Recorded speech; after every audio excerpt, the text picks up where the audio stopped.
Hello everyone, कैसे हैं आप लोग। उम्मीद करते हैं अच्छे होंगे और आप लोग की तैयारी अच्छी चल रही होगी। आज हम लोग बात करेंगे मैथ्स के बारे में कि मैथ्स कैसे एक क्रूशियल रोल प्ले करता है आपके सिलेक्शन में।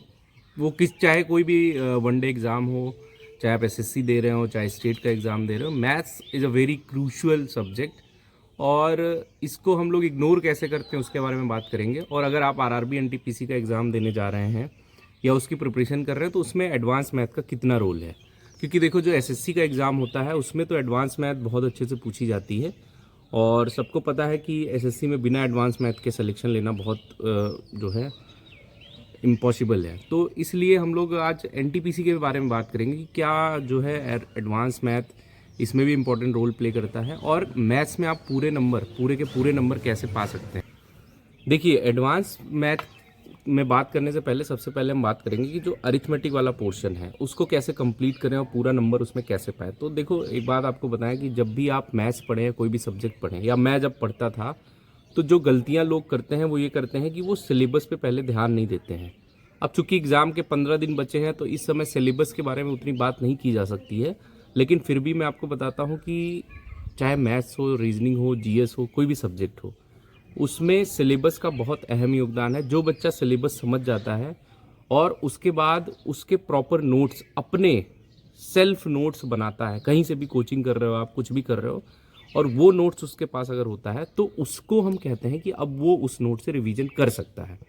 लेकिन कोई बच्चा ऐसा है जिसने अपने नोट्स ही नहीं बनाया है, मतलब नोट्स नहीं बनाया है, तो इसका मतलब उसको अभी सिलेबस का सही से ज्ञान नहीं है।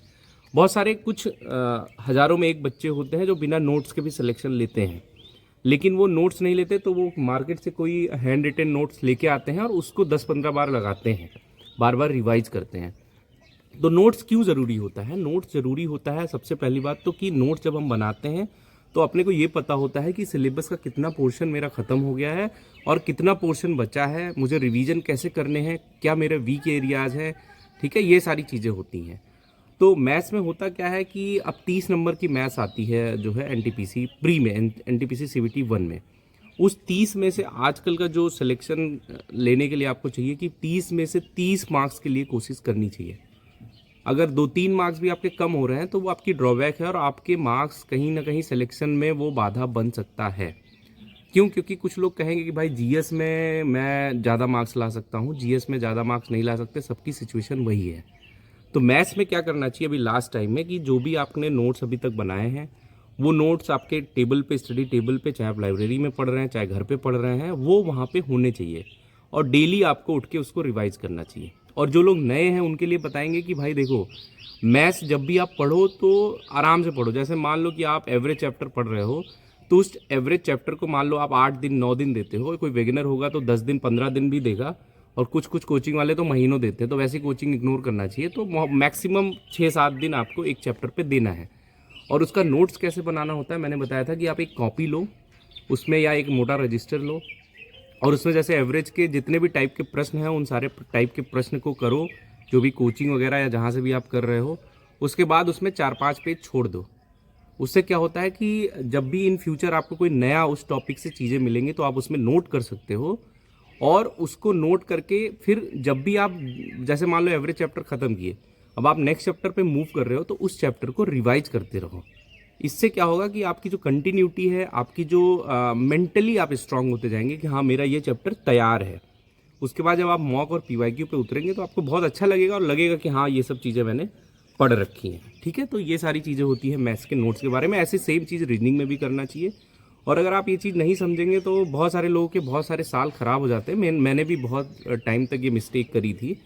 तो कोई भी अगर बिगिनर है या बहुत दिन से तैयारी कर रहे हैं और उनको ऐसा लग रहा है कि उनका जीएस की वजह से सिलेक्शन नहीं हो रहा है, तो एक बार अभी, क्योंकि एनटीपीसी का एग्ज़ाम ग्रेजुएशन वाला पास में है, बहुत सारे एग्जाम्स हो रहे हैं, बहुत सारे लोग सिलेक्शन भी ले रहे हैं, तो उनको एक बार स्वतः इंट्रोस्पेक्शन करना चाहिए खुद का कि क्या मेरे मैथ्स में फुल मार्क्स आ रहे हैं। क्या मेरे, बहुत सारे लोग ऐसे होंगे, आज मैं आपको बता रहा हूँ, ये रियलिटी है, आप खुद जाके चेक करना कि मैथ्स में 30 में से 22-24 नंबर आ रहे होंगे और वो सेटिस्फाई होंगे, और इस सेटिस्फेक्शन से आपको सिलेक्शन नहीं मिलेगा। मैं ये लिख के आपको दे देता हूँ।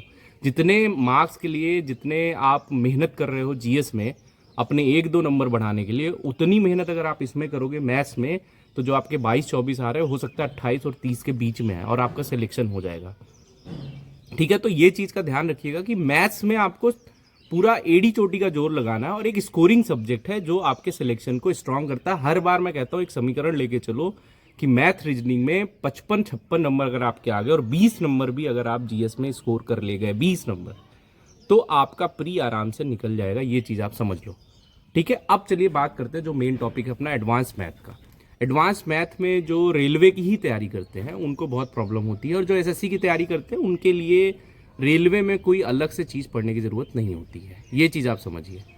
रेलवे में क्या होता है कि जो एडवांस मैथ पूछी जाती है बहुत बेसिक पूछी जाती है। हाँ, एक आध क्वेश्चन हो सकते हैं जो बहुत टिपिकल हो, तो उस क्वेश्चन के लिए आपको जो है ज़्यादा बर्डन लेने की ज़रूरत नहीं होती है। ठीक है, अब टॉपिक्स को क्या होते हैं और क्या आपको एडवांस मैथ के लिए करनी है, कहाँ से पढ़ना है, वो सारी चीज़ें मैं बताता हूँ आपको।